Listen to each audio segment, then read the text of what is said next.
Many know about slavery, but few discuss paper genocide. We did not all come from Africa, and most of us have Aboriginal roots that were stripped away due to reclassification and miseducation. As a Native Black American and a member of the Muscogee Creek Nation, I understand the importance of tracing your lineage. If you want to learn how to trace your genealogy and apply for tribal citizenship, send an email to mike@keymediapro.com to schedule a consultation. You don't have to try to be something you're not. Trying to be something I'm not? Trying to be proud of my African heritage?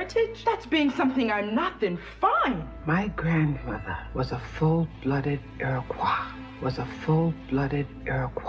I know all of that, Mama. They know this. I am alive because of the blood of a people who never scraped or begged or apologized for what they were. They asked only one thing of this world: to be allowed to be. It broke my heart when you changed your name.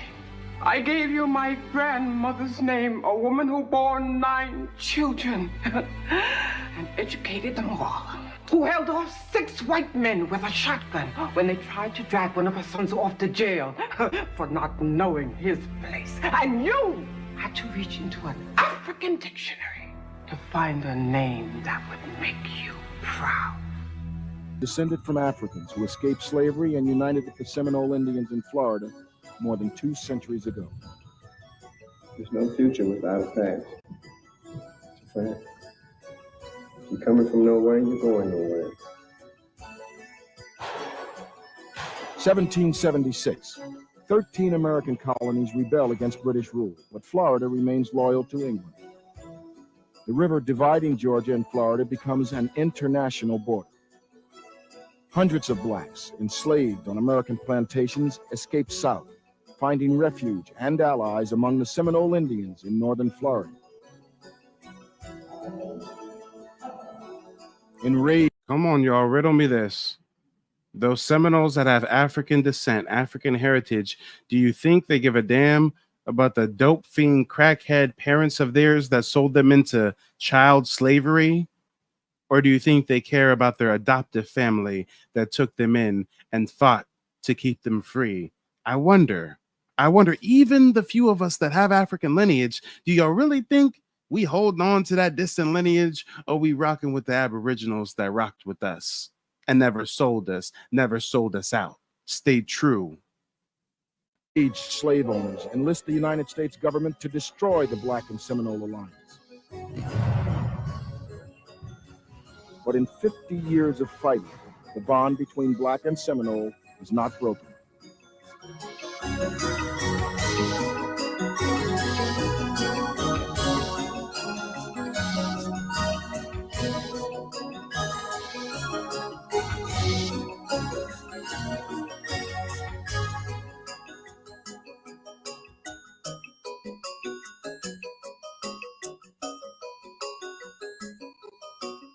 Come on, I had a dumbass troll in my comment section earlier today, left a comment on a video, said, "Hey, Mike, I've done a lot of research and I've never seen any of these black tribes you speak of." Well, I hope you're watching right now.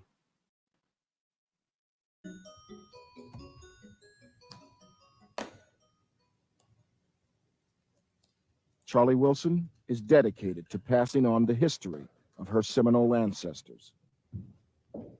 So many blacks were in slavery, and we would say died for being black, and we survived.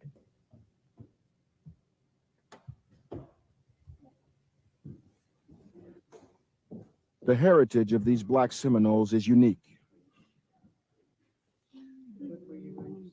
Their existence as a people proves that whites failed to destroy the alliance they most feared. They knew if there was ever a joint effort that they wouldn't be able to control. They couldn't control either race, the Black or the Indian. The Indians were skilled, but then you had your blacks, some of them were domesticated by the whites.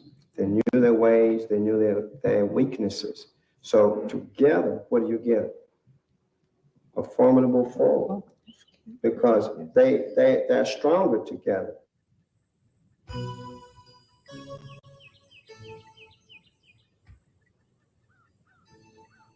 American slave owners feared the united strength of the Africans they had enslaved and the Indians whose land they had stolen.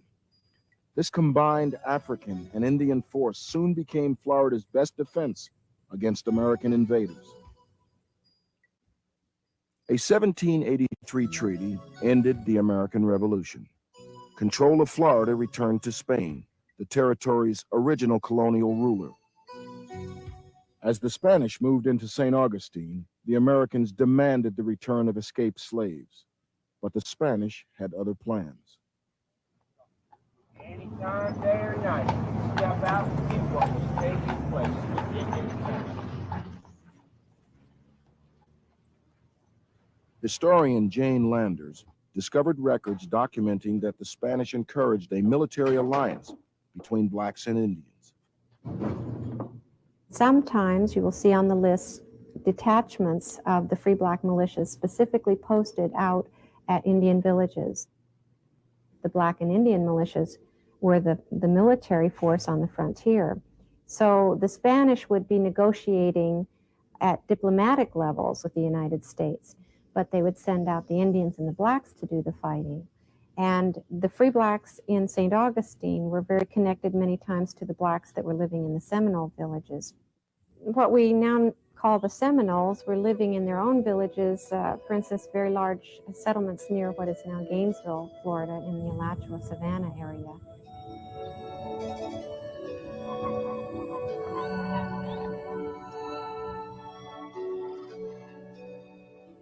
A close relationship developed between Seminoles and blacks on this prairie. Some white observers mistakenly assumed the blacks were slaves to the Seminoles. It really was not a... What did they just say? Did y'all catch that? Did y'all just hear that? They just said that the white observers mistook the black Seminoles as slaves. Guys, do you understand why it's so important to trace your family heritage now? Guess what? The Seminoles, on paper, let the Europeans tell his version of history, right? They said the Seminoles were part of the 5 civilized tribes who held slaves. Well, what the white man calls slaves, you'll find, are actually free black people, but they just can't stand the notion of free black people, so they still label them slaves in the records. Do you see why it's important to do your genealogy? You may have ancestors that are on the Seminole tribe's roll, listed as freedmen. You would assume that means that they were a slave of the Seminole, but it's saying right here, the Seminoles didn't have no black slaves. They had black brothers. The Europeans mistook them for slaves.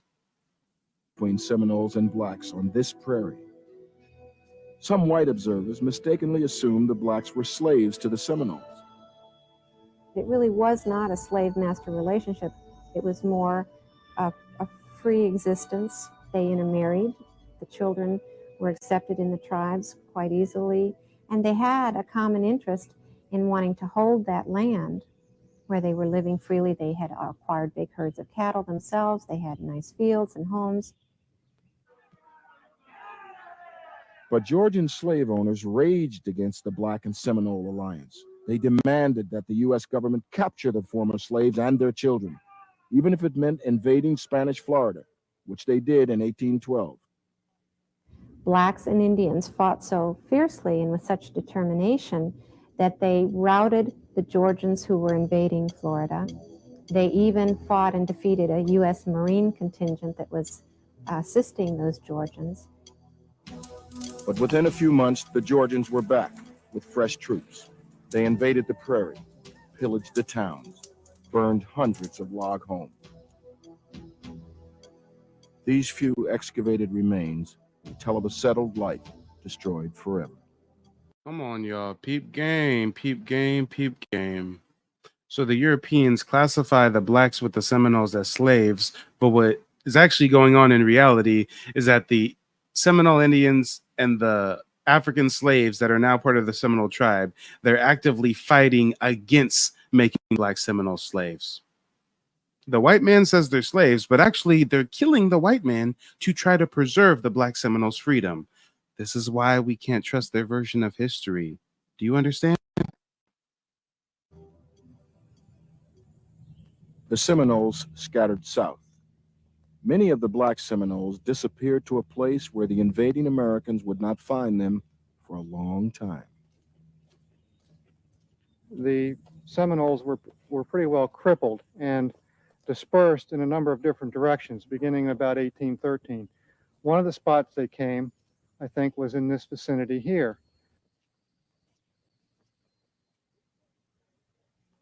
This map, drawn more than 150 years ago in the diary of an American military engineer, led anthropologist Brent Wiseman to this remote location on the Withlacoochee River. The diary's author, Henry Prince, called this place Boggy Island. We're now in the middle of Boggy Island, high and dry, in the midst of river swamp all around. This is the area described by Henry Prince as being cleared and cultivated by the black Seminoles during the Second Seminole War period. It was in this area here, now overgrown as a very beautiful mesic hammock, that the black Seminoles grew corn, beans, several varieties of squash, pumpkins, and along the edge of the river, sugarcane. We know very little about how these black Seminoles were living. We don't know what their settlement looked like. We don't know anything about their daily lives. On the other hand, we have a very informative historical resource below our feet, a relatively undisturbed archaeological site out here somewhere, waiting to be further explored. And it's quite possible that archaeology will hold the key to developing a real history of these black Seminoles in Florida. The black Seminoles at Boggy Island stayed out of sight, while another group of blacks occupied this highly visible spot, the location of what was called Negro Fort on the Apalachicola River in Spanish Florida. The British built this fort during the War of 1812. They retreated in 1814 and left the fort and extensive artillery to blacks and Indians settled along the river. American slave owners detested this evidence of black strength so close to their plantations. Young General Andrew Jackson ordered the fort destroyed, regardless of the ground it stands on. Yes, President Andrew Jackson, the general, then becomes president in later years. The motherfucker on our money is responsible for destroying black Seminole encampments. Come on, y'all. Do you understand it's so paramount for us to look into history under our own accord, under our own fruition, because we can't trust the version of his story. This was a really good consultation. If you're curious about your Native American history, this brother knows what he's talking about. He has a wealth of knowledge, wealth of information, and his prices is legit. So book a consultation, go through the process, and see what comes out on the other side. Mike is the real deal. His information is real. He's a humble brother, and he's all about the information. He's not about personal gain or personal applause, personal credit. This is about our nation. It's not about one individual, but it's about us collectively as a people. And Mike is all about that, So we stand behind the brother 100%. If you have any doubt, get it out your head immediately. So yeah, I'm going to continue to work with Mike as much as I can. So I want to say thank you, Mike, for actually taking the time out and talk with me and my husband. You definitely informed us on a lot of things. And the people out there that's watching, he will also inform you on a lot of things that you may not even know about. So I want to say thank you again, Mike.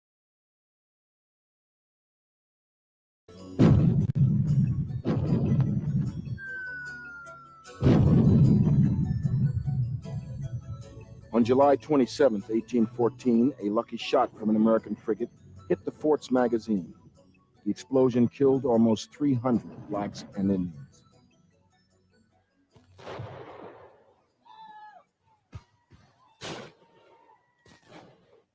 In 1817, Jackson invaded Spanish Florida with the excuse of routing out blacks and Indians. The Spanish didn't stop the Americans, and by 1821, Florida belonged to the United States.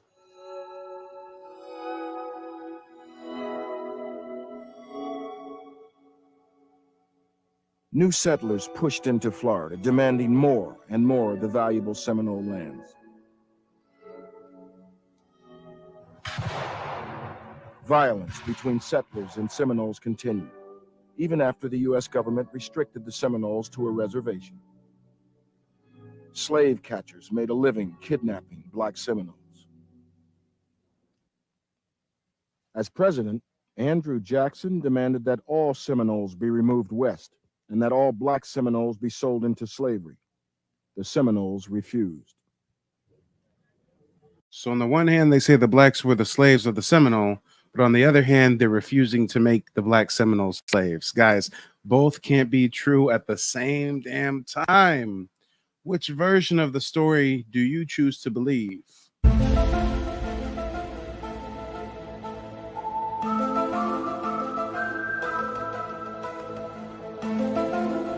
Thousands of U.S. troops occupied the Florida territory.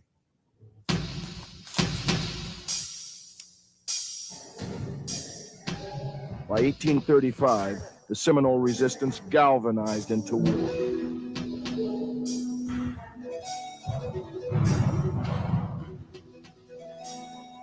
The older ancestors, they used to tell us about that when I was a kid. And they said that they fought down there in the Seminole War for 7 years. Significance of the Negro presence in the first place was that it was a basic cause of the war. The erection of these forts, Foster and certain others, I think indicated beyond any doubt to the Indians that the United States wanted in the long run to push them out, because several of the forts, like Fort Foster, were in the reservation, and there wouldn't be any basic purpose in having the forts in the reservation. So basically what he's saying is that they already pushed the Seminoles, the black Seminoles included, onto a reservation, but because there's unity between the blacks or the recently freed African slaves, or runaway slaves, I shall say, because there's a coalition, because there's a unity, a bond between the blacks and the Indians, they want to go onto the reservation and break them up. So look how greasy, look how grimy, look how devious. All because what? They can't stand some free black folks being united with some free Indians. If you were going to leave the Indians in it, leave them alone. They don't want you to remember this. You not no slave, you indigenous. Fuck how they painted them Indians. You went to war with the French and the British men. Quite frankly, you was kings, Merovingians. They took the women and men, made them prisoners, raised up the children to worship their images, set up a lab to the genes and they mixed them. And this shit get way deeper than your pigment.